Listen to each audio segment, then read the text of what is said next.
First story. Writing on the wall. When I was younger, there was a ruined building at the bottom of our street.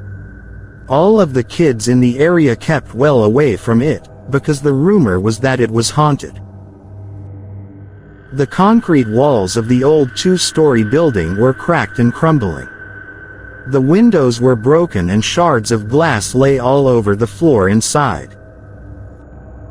One evening, as a test of courage, my best friend and I decided to explore the creepy old place. We climbed in through a window at the back of the building. The whole place was dirty and there was a layer of mud on the wooden floor. As we dusted ourselves off, we looked up and were shocked to see that someone had written the words, "I am dead," on the wall near the ceiling. "Probably just some teenagers trying to scare kids," I said. "Yeah, probably," replied my friend nervously. We explored more of the rooms on the ground floor. In a room that appeared to have once been a kitchen of sorts, we found more writing on the wall.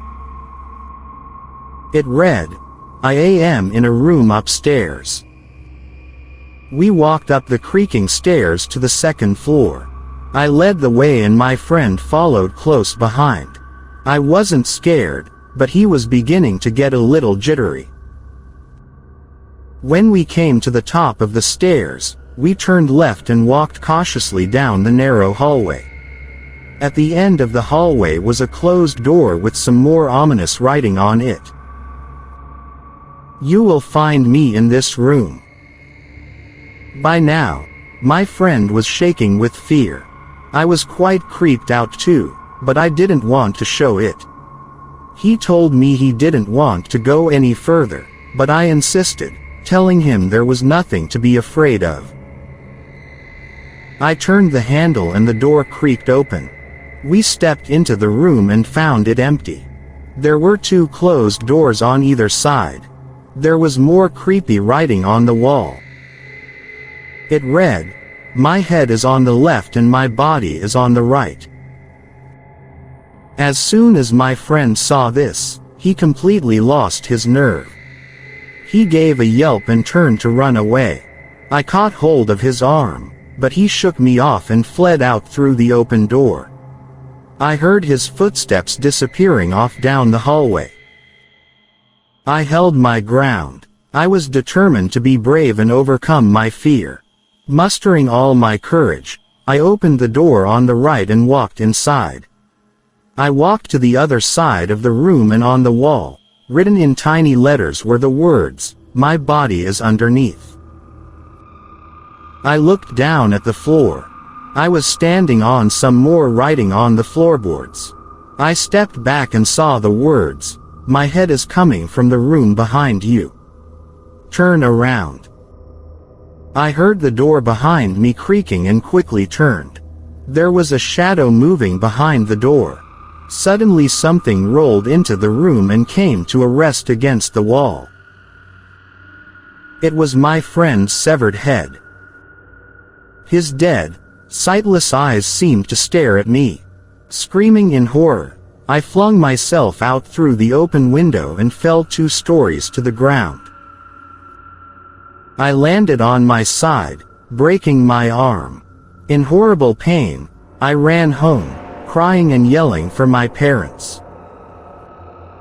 The police were called and they searched the old ruined building. At first, they didn't find anything. There wasn't even any writing on the wall. They combed the house from top to bottom, but didn't find any traces of my friend.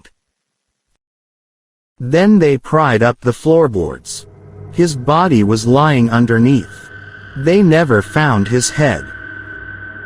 Second story. Mudhouse Mansion. Mudhouse Mansion was a haunted house located outside Lancaster, Ohio. According to locals in Lancaster, the house was built in the early 1800s by a government official who lived there after the Civil War. The man still kept slaves in Mudhouse Mansion, even though it was illegal. It seems this man didn't abide by the law and kept his slaves locked up in an outbuilding at night. He treated his slaves very poorly, and conditions were so bad that one slave started building a tunnel underneath the wall of the outbuilding.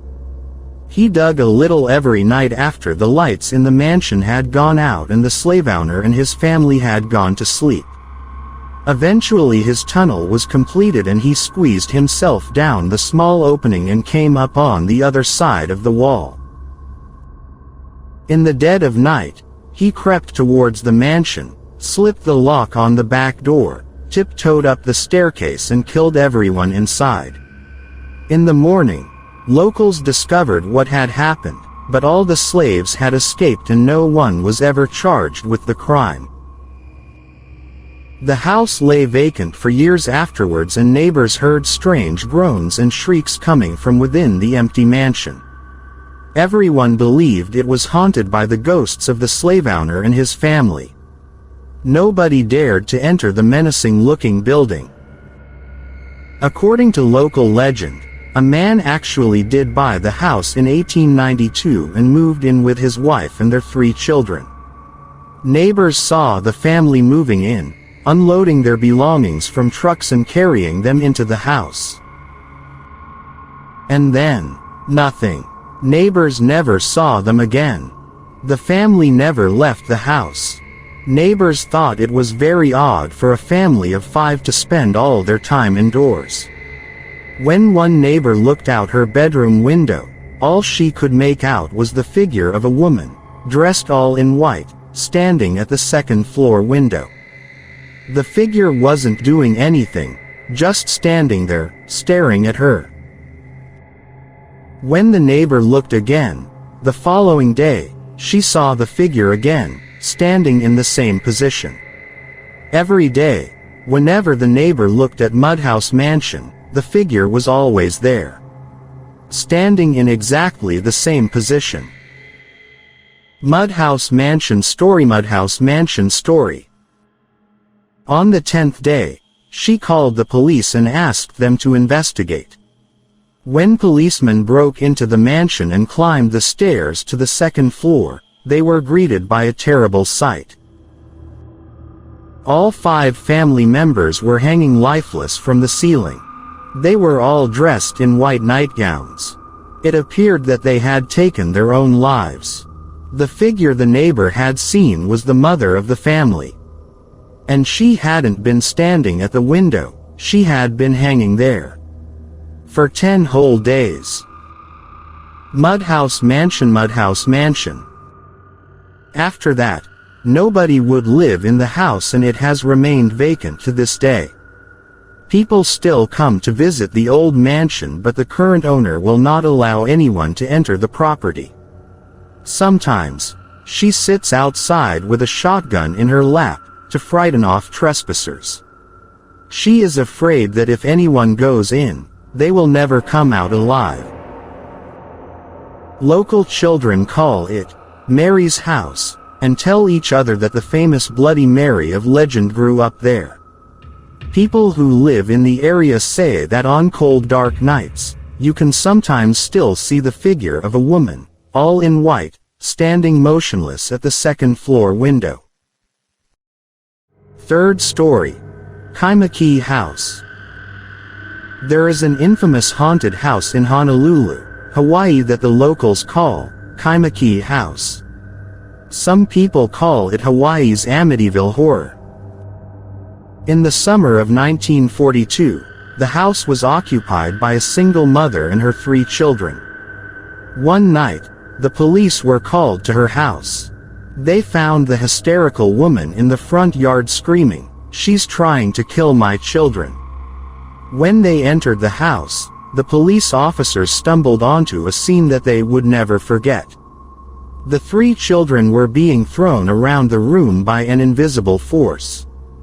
The officers watched for over an hour, unable to do anything, as the children were beaten and strangled by the unseen entity.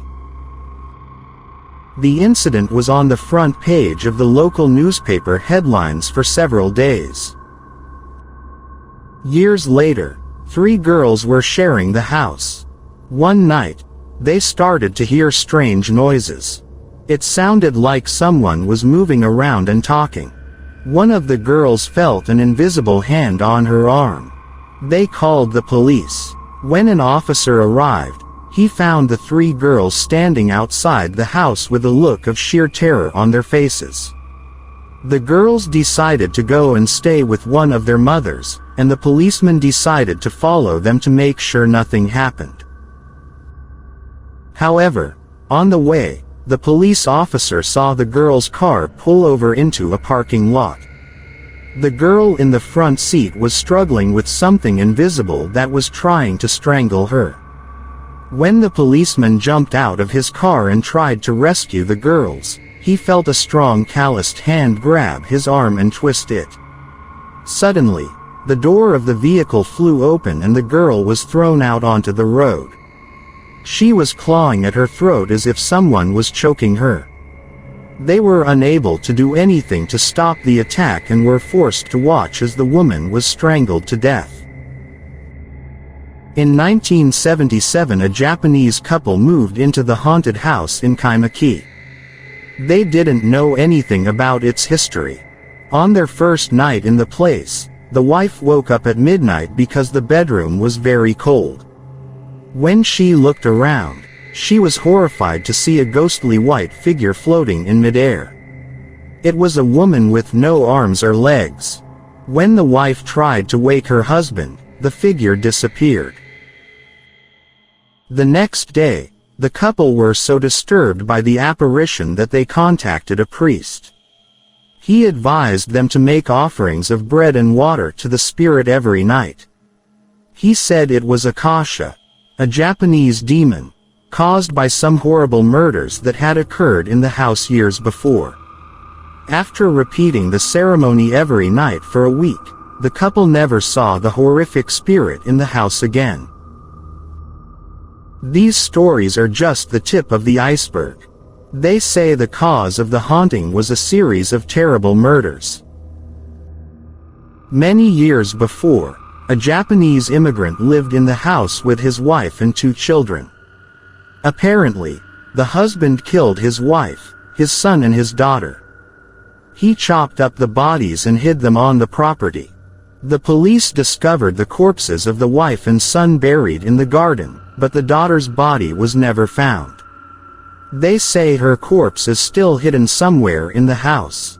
After that, the house was abandoned for many years.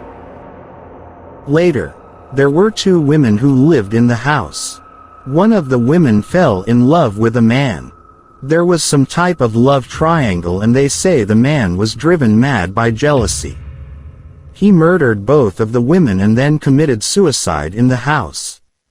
The bodies of the 3 people were found inside the home after a few days. It is believed that these horrible murders created Akasha, a Japanese demon created by grudge or extreme anger after a shocking murder. Today, villagers still tell stories of the terrifying occurrences, and many books and newspaper articles have been written detailing the haunting in Kaimaki House.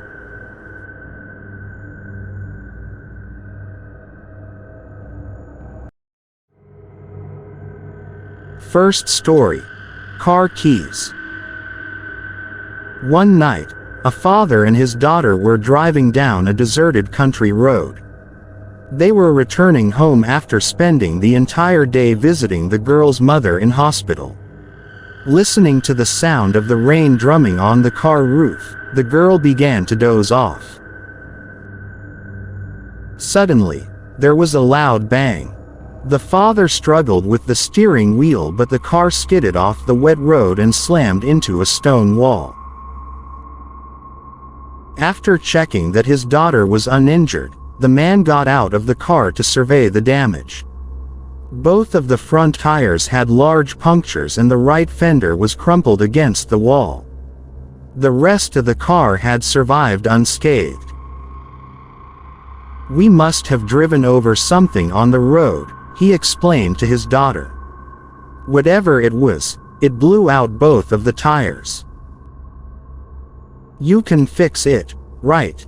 asked his daughter. somewhat shaken by the accident. "No," replied her father, shaking his head. "I've only got one spare in the boot. I'll have to walk back into town and find somebody to tow the car," he said. "It isn't that far from here. You wait in the car while I'm gone." "Okay," she said, reluctantly. "But please don't take too long." The man could see in his daughter's eyes that she was frightened. "Sit tight," replied her father as he slammed the car door. "I'll be back as soon as possible." His daughter watched him in the rear view mirror as he trudged off down the road in the pouring rain and disappeared into the night. More than an hour passed and her father still had not returned. The girl began to wonder what was taking him so long. She was very worried because he should have been back by now. Just then, she glanced in the rear view mirror and saw a figure in the distance, walking towards the car. At first, she thought it was her father, but when she turned around to take a closer look, she realized that it was a strange man. He was dressed in overalls and had a big bushy beard. He was carrying something large in his left hand, swinging it back and forth. Something about him made her very nervous. As he approached, she stared out the back window and squinted her eyes. In the dim light, she could just make out what he was clutching in his right hand. It was a big, sharp butcher's knife. Thinking quickly, the terrified girl locked both doors in the front of the car, then jumped into the back seat and locked the rear doors. When she looked up again, she saw that the strange man had stopped in his tracks and seemed to be staring directly at her.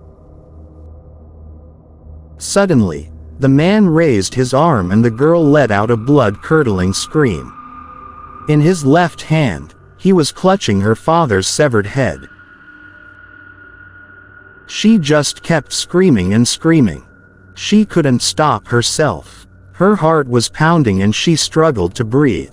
The grotesque expression on her father's face was horrifying to behold. His mouth was hanging open and his eyes were rolled back in his head. When the man reached the car, he shoved his face right up against the window and glowered at her with his crazed, bloodshot eyes.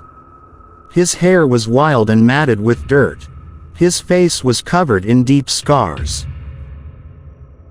For a moment, he just stood there, in the driving rain, grinning at her like a madman. Then, he reached into his pocket, took something out and slowly lifted his left hand. He was holding her father's car keys. Second story. Antique doll. On the morning of her birthday, Lucy's mother woke her up and told her a package had arrived in the mail and it was addressed to her. The girl hurriedly unwrapped the gift and was horrified at what she found inside.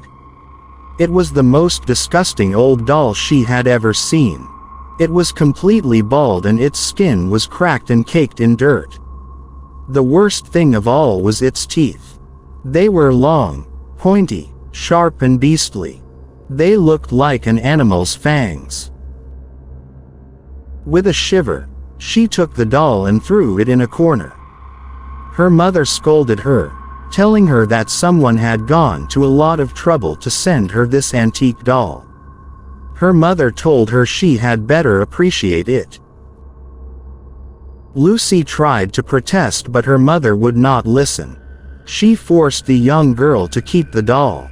So, to put her mind at rest, Lucy stuffed the antique doll into the little cupboard under the stairs, behind a pile of shoes where she wouldn't have to look at the ugly, evil little thing. It was not until a few nights later, when Lucy was lying in bed, that she heard a noise, a shuffling sound, which went on for about 5 minutes. Then, a brief dragging noise and finally, a scuttling like light footsteps walking very fast. By now Lucy was shaking in her bed with fear, unable to move.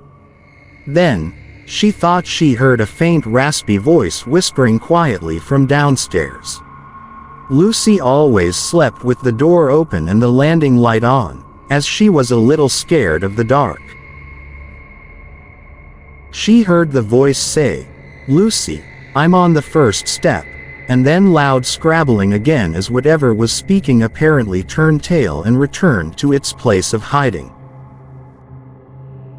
Lucy was so scared that she didn't sleep a wink that night but laid in fear until the break of dawn, when her mother got her up for school.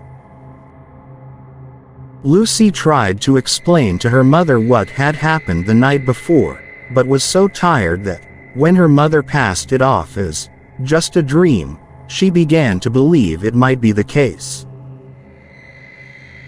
Of course it wasn't. Lucy begged her parents to let her throw the antique doll in the garbage, but they insisted that it was a present and she had to keep it. So Lucy reluctantly went back to bed, telling herself that it had only been a dream. She checked the cupboard under the stairs, but the doll was exactly where Lucy had left her. That night, Lucy fought sleep but she eventually drifted off even though she had fought sleep. Presently, the deep disembodied voice woke Lucy again. She wondered if she could only hear it in her head. "Lukey, why, I'm on the fourth step," it said. Then came to scuffling noise and the voice didn't reoccur that night. Lucy was crying by now, and again she didn't sleep that night. At school, Lucy told her friends about the doll, and of course they laughed at her.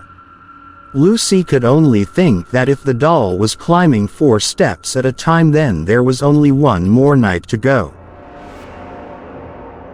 That night Lucy decided to shut her bedroom door. When her mother turned her light out she asked why Lucy was no longer scared of the dark. Lucy replied that she was and could she leave her light on instead of the hall light.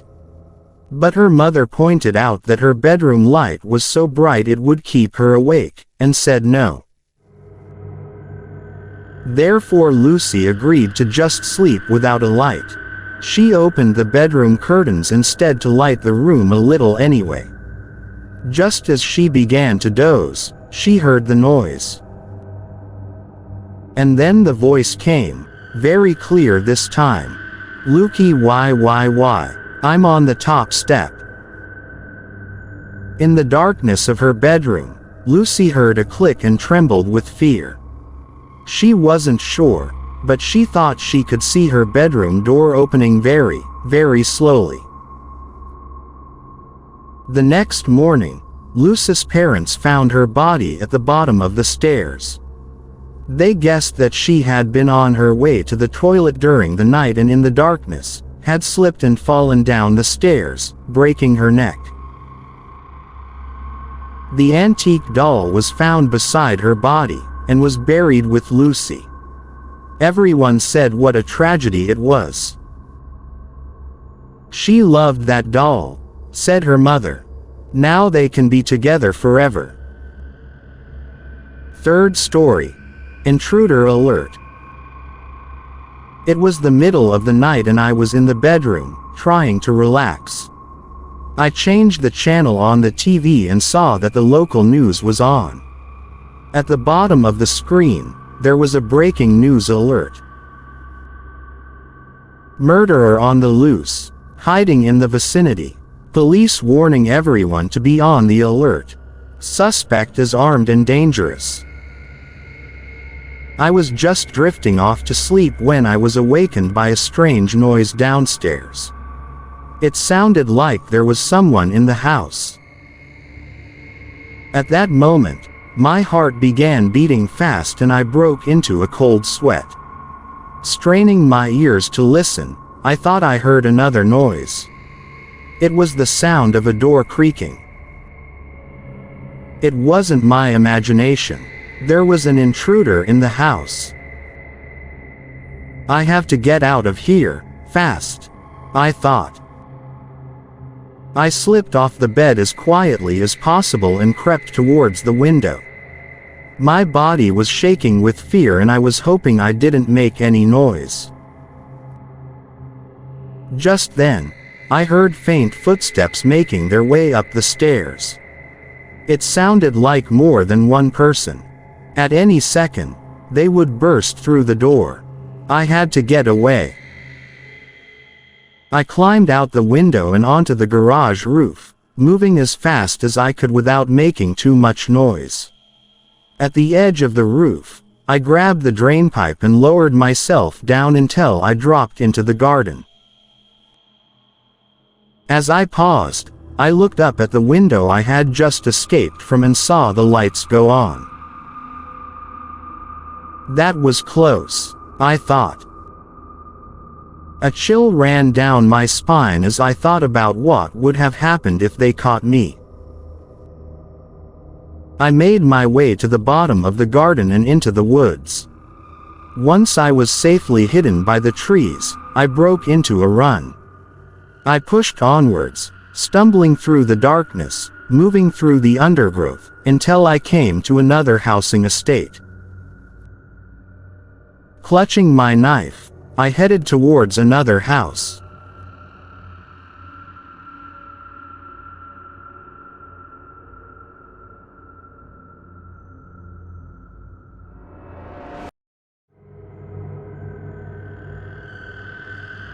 First story.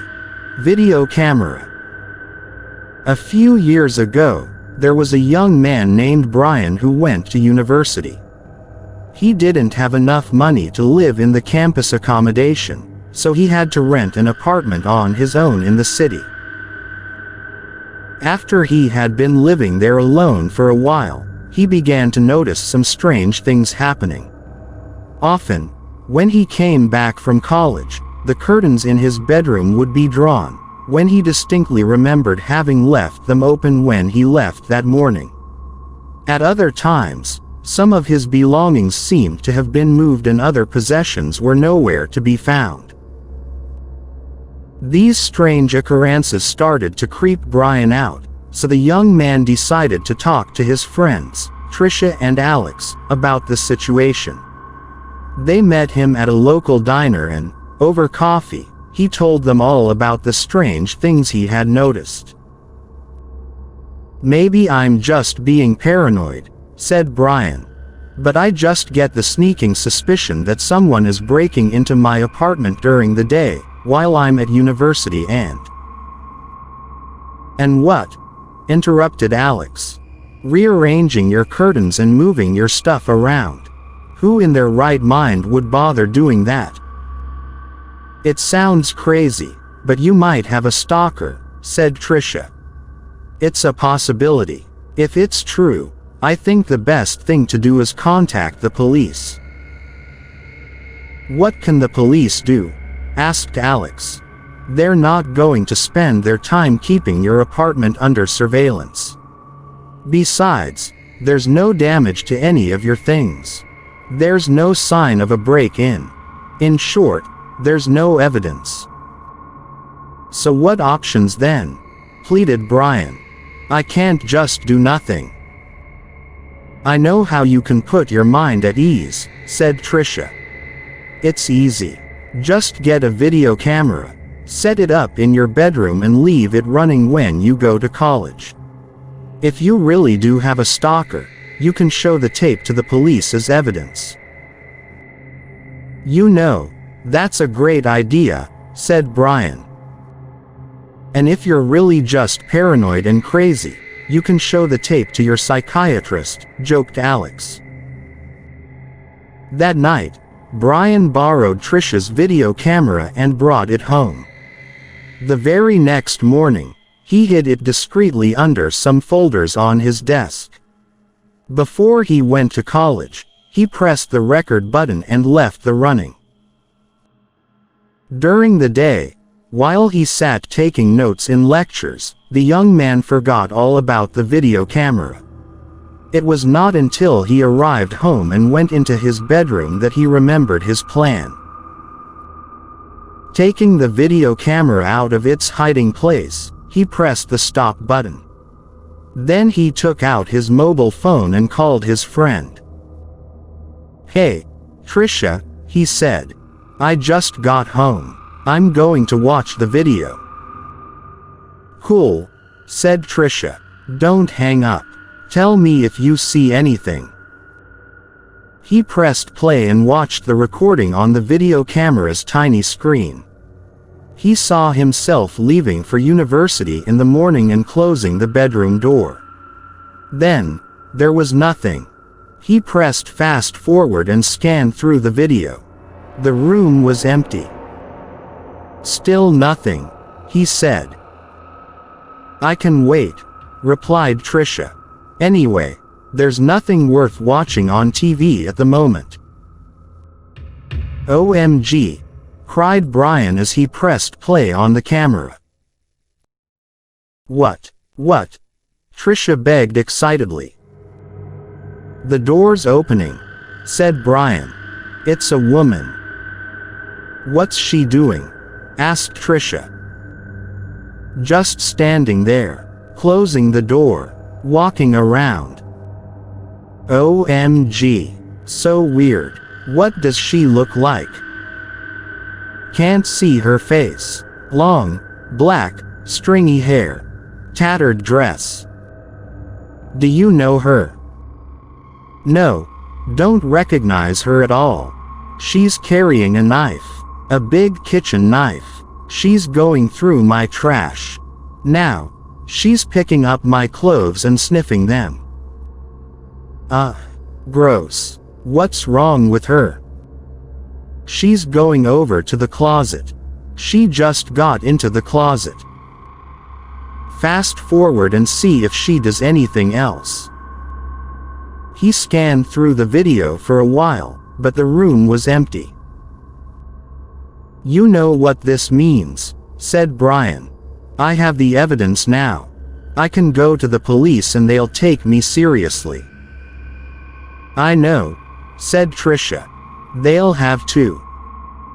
Alex is totally going to freak when he sees this." "No doubt. He didn't believe you, but I did." "I know. You're a good friend. OMG. What? Brian pressed play again. "The door's opening again," said Brian. "Who is it?" asked Trisha. "Oh, it's okay," said Brian. "It's just me coming home from college." He watched himself on the screen, shutting off the camera.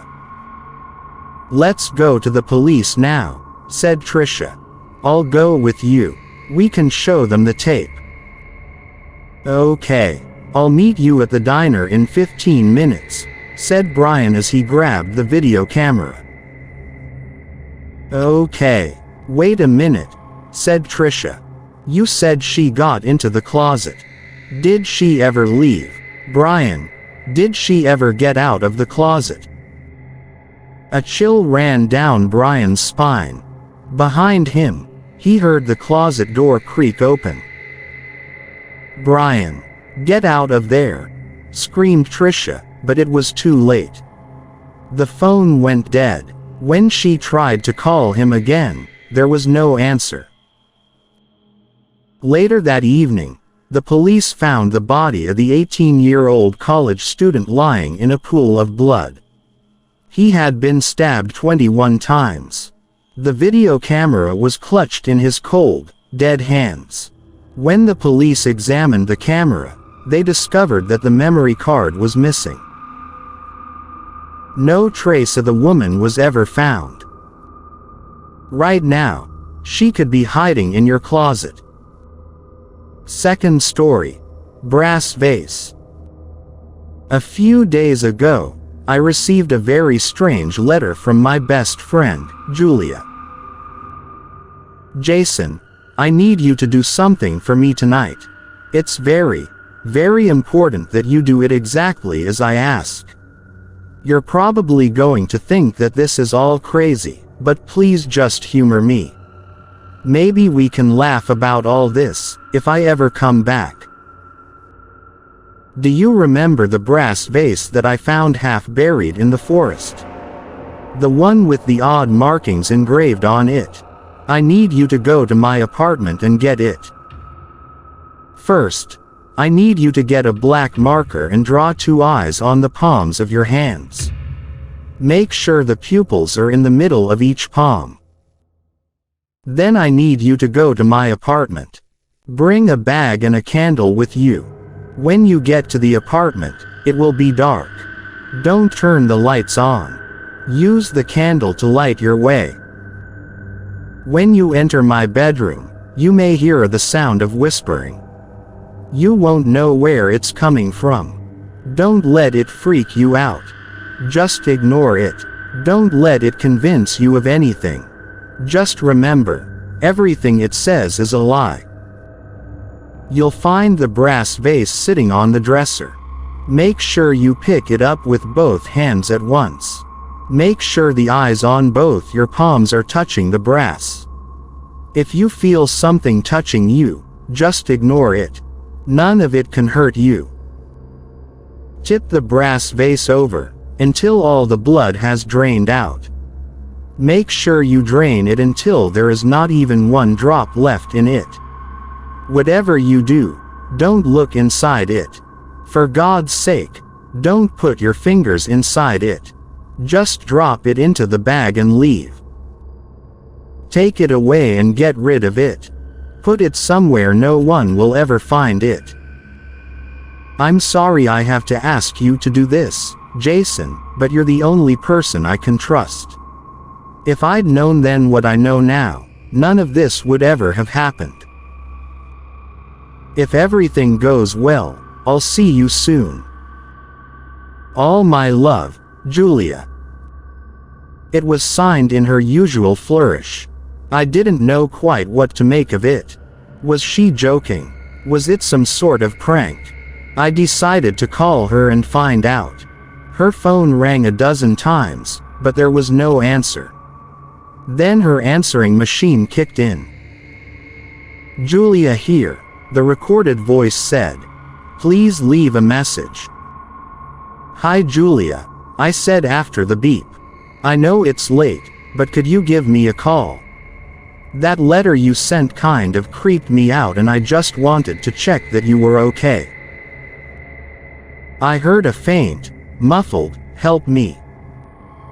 I froze and almost dropped my cell phone. Julia, I yelled. Is that you? What's wrong? Help me, she said again, her voice barely above a whisper. The buzzing on the line had grown louder. Frightened, I'm frightened, I'm frightened, I'm frightened, I'm frightened, I'm. The buzzing was drowning out her voice completely. Julia, I yelled. What happened? The line went dead and I stared at my phone, her words echoing in my head. I tried to call her back, but the line was busy. I found a candle and a bag, grabbed my car keys and left the house. I kept trying to call her all the way over to her apartment, but there was no answer. I parked outside and when I got to the door of her apartment, I put the key in the lock and opened it. Inside, it was as dark could be. I reached in and was about to flick the light switch, when I remembered the instructions in the letter. Don't turn on the lights. I took out the candle instead and, after lighting it, I walked into the apartment. The flickering flame cast weird shadows on the walls. Julia, I whispered. There was a musty smell in the air. Something felt wrong and the closer I came to Julia's bedroom, the more wrong it felt. I put my hand on the knob and opened the door. That's when the whispering started. It was faint and it sounded like many voices, all whispering in unison. I couldn't make out what they were saying. Lights turn on, the lights turn on, the lights turn on the. It was very dark. Lights turn on, the lights turn on, the lights turn on the. I had to resist the urge to turn on the lights. Lights turn on, the lights turn on, the lights turn on the. It was very hard to resist. The brass vase was sitting on the dresser, just as Julia said it would be. It had a squat body with a long, thin neck and an opening just large enough for 2 fingers to fit in. I grabbed it carefully with both hands at once. It felt warm to the touch. All of a sudden, the candle flickered and went out. I was plunged into darkness. It was pitch black. The whispering grew louder and louder. That was when I remembered the instructions Julia had given me in her letter. The eyes on the palms of my hands. I had forgotten to draw them. There's nothing I can do about it now, I thought. I tilted the vase and in the darkness, I could hear the spilling out on the floor. The room filled with the stench of copper. I don't know how long I stood there. Perhaps a minute, maybe even an hour. I listened to the drip, drip, drip, and when it stopped, so did the whispering. It was deathly quiet. All of a sudden, I realized how frightened I was. A wave of maddening fear washed over me and I just wanted to be sick. I had never been so terrified in all my life. Dropping the vase into my bag, I left the apartment as fast as possible and went back to my car. I took out my cell phone and with shaking hands, I called Julia again. There was no answer. All of a sudden, I felt a strange tingling in the palms of my hands. Then the whispering started again. It was all around me, surrounding me, going down on me. I was driving towards the bridge, intent on throwing the brass vase over the side and getting rid of it that way.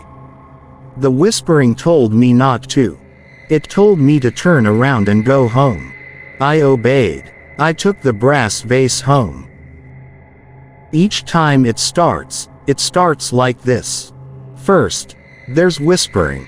Sometimes it's many voices at once. Sometimes it's only one. Sometimes it sounds like my mother. Sometimes it sounds like Julia. I always understand what they are saying. Sometimes, they say, feed us, feed us, feed us, feed us, feed us. Sometimes, they say, turn on the lights, turn on the lights, turn on the lights. Sometimes they say other things. Things I don't want to repeat. The whispering gets louder and louder and I find myself powerless to resist. I prick my finger with a knife and hold it over the vase, squeezing the blood into its gaping mouth. This is how it feeds. I'm a prisoner of the brass vase now. Day and night, I keep it filled to the brim. I'm weaker than I've ever been in my life, but I can't let it get hungry. It doesn't like it when it's hungry. Maybe I'm just going mad. Maybe my mind has snapped. But that means I'm not insane, doesn't it? I mean, only a lunatic would consider himself sane. If you were sane enough to question your sanity, then you wouldn't be insane anymore, would you? The whispering has started again. The vase is almost full now. Maybe this time the blood will satisfy it. Maybe this time it won't demand any more. I made one fatal mistake. I forgot to draw the eyes on the palms of my hands. Julia, if you read this, I need to tell you something. I'm glad you're free now. I'm sorry I failed to follow your instructions.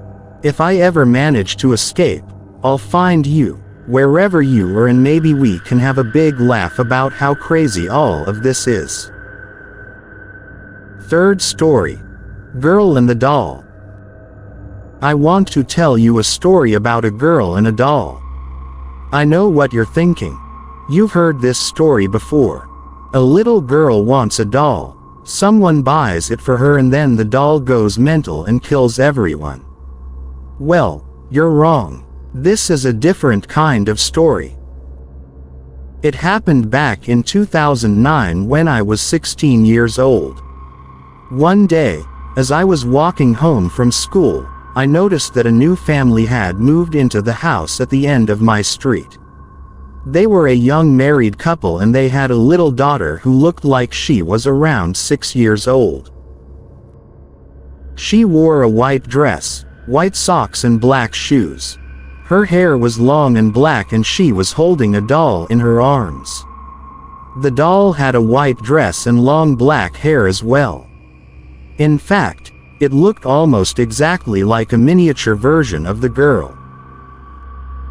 Every day, on my way home from school, I saw the little girl. She was always sitting there outside her house, cradling the doll in her arms and watching me as I passed by.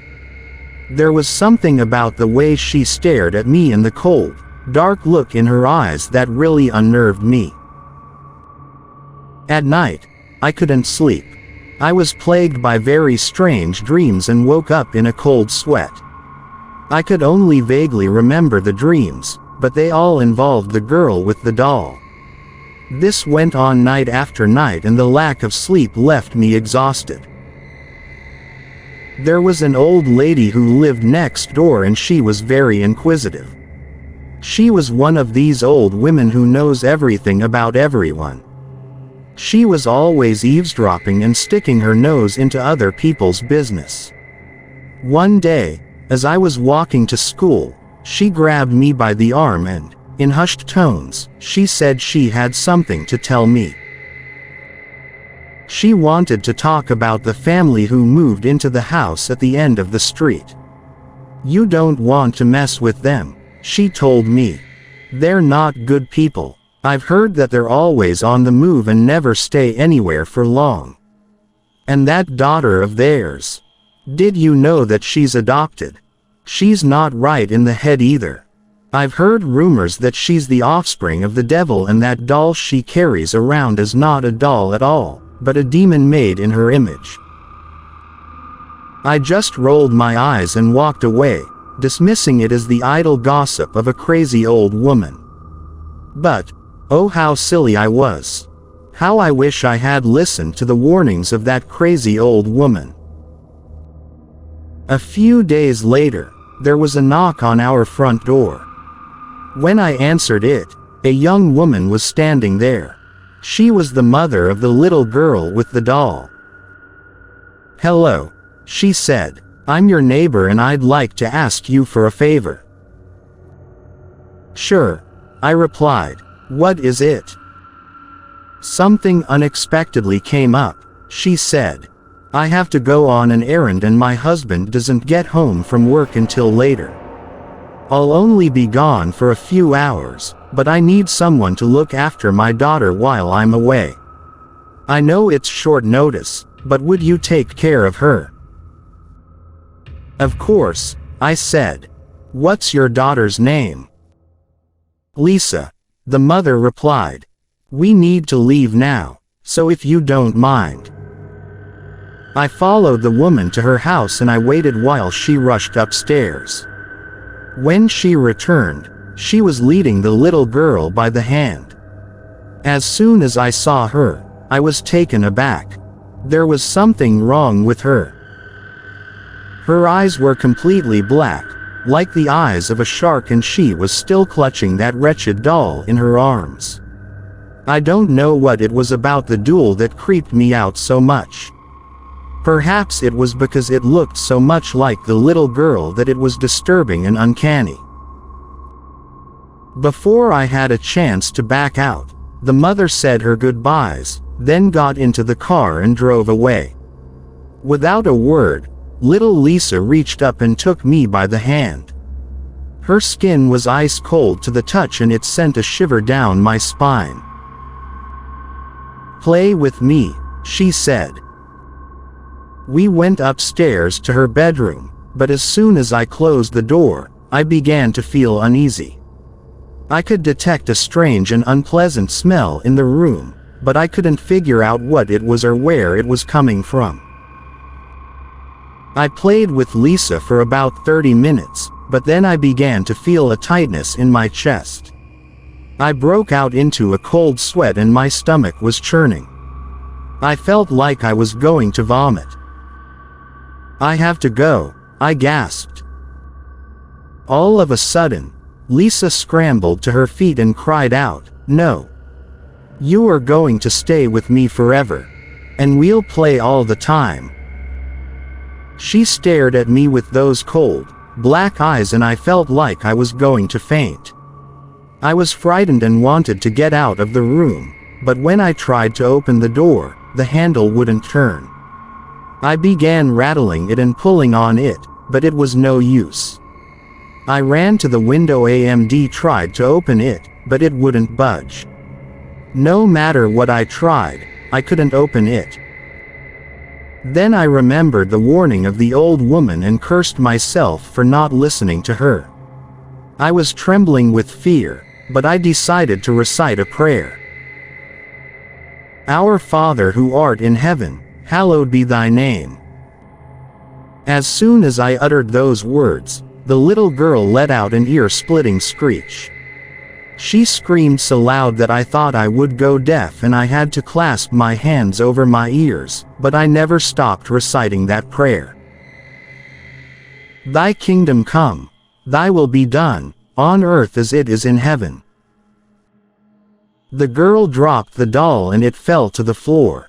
All of a sudden, it came to life and came at me, gnashing its teeth and scratching with its clawed hands like a feral animal. I tried to kick it away, but it jumped at my neck and tried to tear my throat out.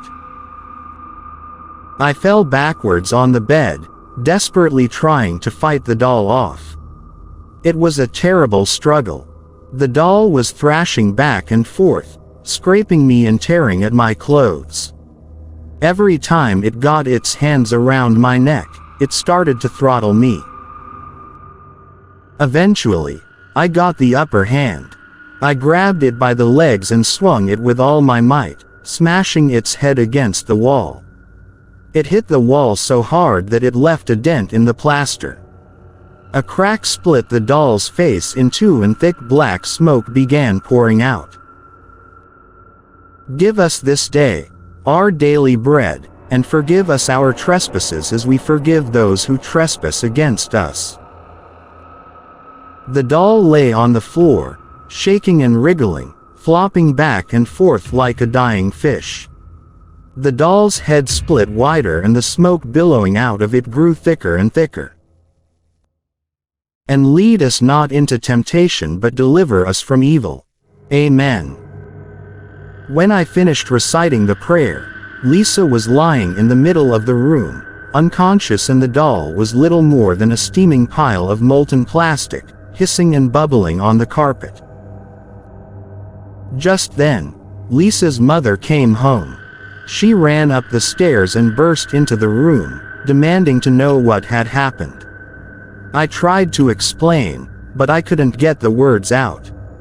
I threw up all over the floor. When Lisa regained consciousness, she said that she remembered nothing at all. I looked at her eyes.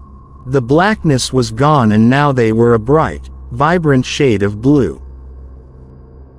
3 years later, when she was only 9 years old, Lisa died suddenly. She drank an entire bottle of bleach and it corroded her insides. She died in tremendous pain, screaming and crying in agony as her organs slowly broke down and dissolved. The doctors ruled it an accident, but everybody suspected she had taken her own life. Her parents were devastated. Nobody could explain why a girl so young would do such a thing. A week after the funeral, her mother and father moved out of the house. It held too many bad memories. As they were going through Lisa's bedroom and packing up her belongings, they found something glued to the back of her mirror. It was a photo of Lisa and the doll. On the other side, written in a childish scrawl, was a message.